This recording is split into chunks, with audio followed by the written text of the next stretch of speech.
siswa bahkan sejak SMA adalah jadi pengusaha yang sukses. Kalimat sukses itu bagi saya adalah bukan mencapai sesuatu derajat berapa, tapi harus tiap hari lebih baik, harus berkembang tiap hari, tiap bulan, tiap tahun. Kalau saya jadi kepala pelayanan masyarakat Jogja 10 tahun dari 2001, dari 2011 itu kepleset aja. Sekarang kembali ke jalan yang benar lagi, jadi pengusaha lagi. Itu kepleset sejarah aja. Saya juga nggak tahu keplesetnya karena 32 tahun Yogyakarta tuh pelayannya, wali kotanya selalu militer. Karena memang Jogja kota yang dinamis sekali dan menjadi salah satu barometer politik. Jadi setelah 32 tahun kembali ke sipil, saya lah orang sipil pertama jadi pelayan masyarakat Yogyakarta. Kalimat pelayan itu juga saya garis bawahi karena sesungguhnya kekuasaan adalah bakat dalam bidang politik. Kalau kita bicara bakat, kita pasti bicara memberi. Pemberian apa? Pelayanan. Pelayanan apa? Pelayanan publik. Ya.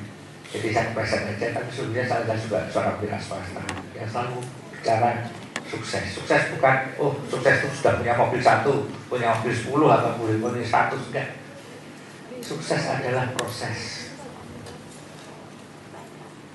Kalau kita bicara kita lebih baik dari tahun kemarin, itu berarti sukses di bidang apapun. Tapi kalau kita stuck, kita bisa bicara tahun lalu saya sukses, tahun ini saya gagal. Jangan bicara sukses adalah satu titik pemberhentian. Sukses adalah satu proses dari satu titik ke titik lain. Jadi jangan bicara kalau seseorang pernah jadi, saya mengucapkan, saya pernah jadi wali kota, jadi pelayan. Kemudian saya setelah selesai jadi wali kota, saya orang yang nganggur, tengok-tengok. Itu tidak berarti saya hidup saya sukses. Karena terus berhenti setelah itu. Saya memang senang organisasi, tetapi memang saya bukan seorang politisi, sehingga saya sekarang tidak kembali ke dunia bisnis, tetapi saya juga aktif. Saya sebagai ketua PMIDI, saya sebagai majelis wali amanah UGM, saya sebagai badan pembina UAD dan sesama jalan. Saya dipercaya oleh UII juga sebagai komisaris utama Rumah Sakit JIH. Terakhir kemarin saya ditunjuk sebagai Ketua Masyarakat Ekonomi Syariah DIY. Dan banyak hal, termasuk yang saya banggakan, saya sekarang adalah Ketua RW. Dan itu sama derajatnya dengan wali kota atau dengan siapa. Karena sesungguhnya tadi pemimpin adalah bukan masalah jabatan atau posisi. Selama saya masih bisa memberi inspirasi sekarang di kampung saya, itu juga sesuatu yang terus saya lanjutkan. Dan catat ini jabatan adalah bukan strata sosial. Jabatan adalah pembagian tanggung jawab di ajaran Islam. Sangat salah kalau kamu merasa lebih tinggi derajatnya ketua RW wali kota daripada RW.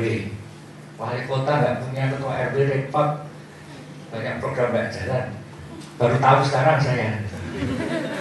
Ternyata wali kota sama ada apapun tetap butuh RW yang punya komitmen, punya dedikasi tinggi.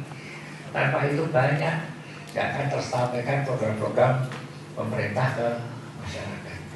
Ini baru dong setelah saya jadi RW tenan. Dulu untuk radong, nyok radong. Ya, jadi itulah. Jadi saya tadi menggarisbawahi kita hidup bicara selalu sajadah panjang. Selalu kita mencoba memperpanjang sajadah kita. Di mana kita berada kalau bisa kita gelar sajadah, segala sajadah. Itu konsep satu. Yang kedua, pemimpin bukan masalah posisi jabatan yang diemban, tapi mengenai pengaruh dan inspirasi yang bisa kita berikan orang lain. Banyak kok orang punya jabatan tapi tidak bisa dikatakan sebagai pemimpin. Dia hanya pimpinan aja, tapi dia tidak mampu mempengaruhi, apalagi memberi inspirasi. Bisanya memberi perintah dan orang menjalankan perintahnya bukan karena keyakinan, tapi karena ketakutan, karena kekuasaan. Saya selama 10 tahun jadi pelayan masyarakat, identitas jabatan hampir dapat dikatakan tidak pernah saya pakai, kecuali di formal resmi 17-an dan sebagainya. Karena saya tidak orang menerima saya, menerima omongan saya, hanya melihat identitas jabatan saya, tapi bagaimana melihat diri saya secara utuh. Saya mau mempengaruhi, termasuk misalkan kita sekarang bicara korupsi. Saya dan Pak Jokowi tahun 2010 dua kepala daerah pertama yang menerima Bung Hatta Anti Corruption Award, karena bagaimana usahanya mewarangi, menjadikanlah pemerintahan yang jauh lebih bersih, dan itu sesuatu yang tidak mudah juga. Nah, next kita bicara pemimpin. Ada beberapa hal yang mungkin pengalaman saya aja. Pertama, pemimpin harus punya visi. Karena pemimpin itu pemimpin nggak punya mimpi impian, yang mungkin akan jadi pemimpin. Karena dia akan nanti jadi pembela dari siapapun yang dipimpin. Jadi harus punya visi, mimpi. Kita harus punya mimpi. Nah, mimpi itu pasti kita harus punya ilmu dan sebagainya. Tapi mimpi itu penting. Mimpi adalah melihat jauh, tren ke depan, apa yang sekiranya akan kita bawa. Mimpi jadi artinya belief, keyakinan. Karena pemimpin itu menjalankan keyakinannya, bukan keyakinan orang lain. Kalau kamu masih menjalankan keyakinan orang lain karena perintah orang lain, bukan keyakinanmu, kalian belum bisa disebut sebagai pemimpin. Pemimpin harus punya keyakinan. Sehingga saya sangat sesuatu yang saya serap sekali kalimat Gus Dur yang pendek sekali. Jadilah dirimu sendiri, be yourself. Kamu harus punya keyakinan yang kuat menjadi pemimpin. Keyakinan dan impianmu adalah sesuatu yang baik. Ya, satu, itu penting, punya mimpi, punya visi. Visi dimulai dari mana? Bisa dari ilmu kalian, tapi juga bisa sesuatu yang saya omongkan kemudian yang kedua, yaitu jangan sombong. Jadilah pemimpin itu kemampuan mendengar yang baik. Pemimpin kok hanya bisanya bicara, nggak bisa mendengar, itu bukan pemimpin. Mendengar itu tidak kalah pentingnya daripada bicara bagi seorang pemimpin. Jangan merasa sok paling pintar, sok paling pandai, sok paling ini. Karena tugas pemimpin tidaklah harus menjadi seorang yang paling pandai, seorang yang paling kuat badannya, tapi yang mampu mempengaruhi, mensistematikan masalah, kemudian mempengaruhi dan meyakinkan untuk bergerak bersama. Tidak harus paling pandai. Pandai bisa ditimbulkan dari mendengar. Banyak. Dulu saya waktu jadi pelayan tanya, Pak, Bapak punya gagasan ini, nggak sampai punya katakanlah penghargaan ini itu dari Kalpataru, dari ini, dari pelayanan perizinan terbaik, dari ini. Gagasannya dari pemukiman kumuh yang terbaik, penanganan pemukiman dan sebagainya, dari mana? Saya bilang dari mendengar. Saya baca, mesti di awal pagi-pagi ada pikiran pembaca. Ada nggak pikiran pembaca? Ada nggak berita mengenai Jogja ini? Saya mencoba dialog dengan masyarakat seminggu 2 kali lewat radio. Saya 3 tahun pertama setiap subuh, Selasa dan Kamis selalu masuk kampung-kampung, dialog-dialog. 3 tahun pertama saya lakukan itu. Untuk tahu betul apa permasalahan yang paling kecil. Kalau saya mau itu tidak mungkin kita dengar dari kantor. Harus dari lapangan dulu. Biasanya berangkat setengah 6, diakhiri setengah 8, makan soto kayak, makan apa kayak. Di suatu kampung ada pernah di bawah jembatan, pernah di RW, pernah di masjid, pernah di mana dari hasil mereka. Tapi yang penting adalah saya tahu basic daripada permasalahan masyarakat itu apa, yang sangat kecil-kecil. Dari situlah saya hanya mencoba mensistematikan pola pikir, pola keinginan, pola kebutuhan, mana yang kebutuhan, mana yang keinginan dan sebagainya, sehingga saya bicara pada prioritas dan sebagainya. Yang ketiga, ya ini yang sangat penting juga, pemimpin tidak boleh penakut mengambil keputusan. Tugas pemimpin adalah mengambil keputusan. Dan keputusan itu tidak ada yang sempurna, tidak ada yang semua orang sepakat, Pak, setuju. Karena keputusan kadang-kadang adalah kita mengambil yang terbaik dari pilihan yang ada, dari keterbatasan. Bahkan setahu saya, dari pengalaman saya, mungkin 40%. Saya kadang-kadang mengambil keputusan yang paling tidak buruk dari buruk yang lain. Karena saking terbatasnya sumber daya, sementara kebutuhan yang harus saya prioritaskan demikian banyak. Akhirnya saya akan memilih, ini saya dahulukan yang mana, tapi terpaksa yang ini dikorbankan dulu. Lebih utama mana yang saya dahulukan, lebih mana yang memang sebaiknya mereka memang berkorban, memang belum kita penuhi kebutuhannya, karena kita harus memenuhi kebutuhan yang ini dulu dan sebagainya. Sehingga kalau jadi pemimpin, aku ambil keputusan, kalian ragu, aduh ini jelek, ini jelek, ini jelek. Dengarkanlah banyak pihak yang sependapat ataupun tidak, tapi ending adalah inilah keputusan saya dengan segala konsekuensinya, dengan segala risikonya. Karena keputusan adalah momentum datang ini. Keputusan adalah momentum saat. Keputusan hari ini, keputusan yang sama hari ini bisa berbeda karena kalau diputuskan mundur-mundur 3 bulan yang akan datang. Mungkin persoalannya sudah bertambah berkembang, mungkin sudah justru jauh lebih kompleks, atau mungkin malah sudah terselesaikan sendiri sebelum kita ambil keputusan. Tapi yang terbanyak biasanya adalah jauh lebih kompleks dan sebagainya. Contoh keputusan yang buruk dan tidak buruk adalah misalkan keputusan kalau kita bicara nasional menaikkan BBM. Bagi saya menaikkan BBM adalah keputusan yang buruk. Tetapi tidak menaikkan BBM itu akan memperparah, memperburuk lagi. Keputusan yang tidak populer. Tapi akan lebih buruk kalau pemimpin mengambil citra, udah nggak usah naikkan BBM. Tapi akhirnya kita bicara jangka panjangnya, kita nggak pernah akan bicara masalah bagaimana kita menghargai nilai sumber daya yang terbatas, bagaimana pemakaian itu bisa lebih efektif, bisa lebih efisien dan sebagainya. Ya, jadi tadi Bu Tri itu dari sisi pemimpin tadi ya punya visi, jangan sombong, apalagi punya telinga yang lebar, tapi tidak, jangan takut ambil keputusan. Yang 4 itu jelas kita bicara pemimpin harus kita bicara kejujuran itu penting. Karena kejujuran di situ saya sedang bicara adalah konsistensi.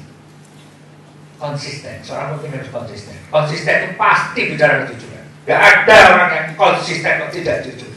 Orang yang tidak jujur pasti tidak konsisten. Susah menjaga konsistensi. Konsistensi sikap, konsistensi pemikiran, konsistensi program, konsistensi kebijakan. Dan pemimpin yang tidak konsisten pasti tidak akan berwibawa, tidak akan mampu mengarik orang lain, tidak akan mampu meyakinkan orang lain, tidak akan mampu memberikan inspirasi orang lain. Orang akan justru pada pemimpin akan dilihat konsistensinya antara pemikiran, tindakannya, baru orang akan tidak jelek saya ikuti minimal. Coba saya akan ikuti pemikirannya bahwa itu konsisten ya, berarti mungkin yakin betul, berarti memang mungkin apa yang dipikirkan benar, karena dia selalu konsisten di mana-mana, tidak pernah berubah sikapnya, tidak pernah berubah kebijakannya dan sebagainya. Ya, itulah yang saya kira bisa saya sampaikan. Sekali lagi, kalian mau jadi apapun, dari mulai pejabat publik, jadi pengusaha, jadi apa, konsepsi pemimpin itu penting. Kalian jadi pengusaha yang sukses harus juga punya konsepsi pemimpin.